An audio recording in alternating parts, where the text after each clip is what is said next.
shift solenoid ng automatic transmission. Tignan natin kung pipitik.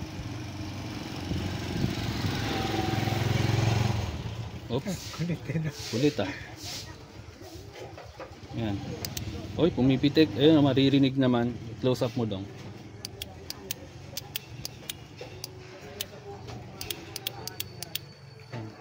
Tignan naman natin tong isa.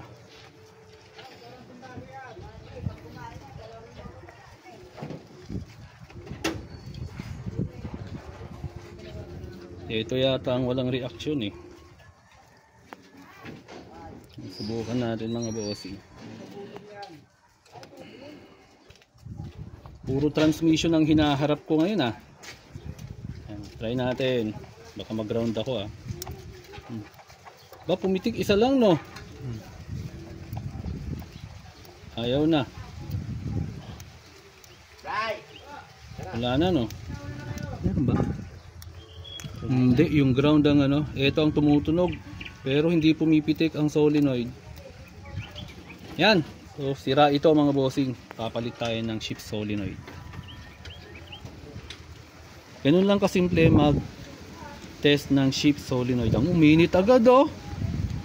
Grounded ah. Sira na. Oh, sira na. Ang tanong sa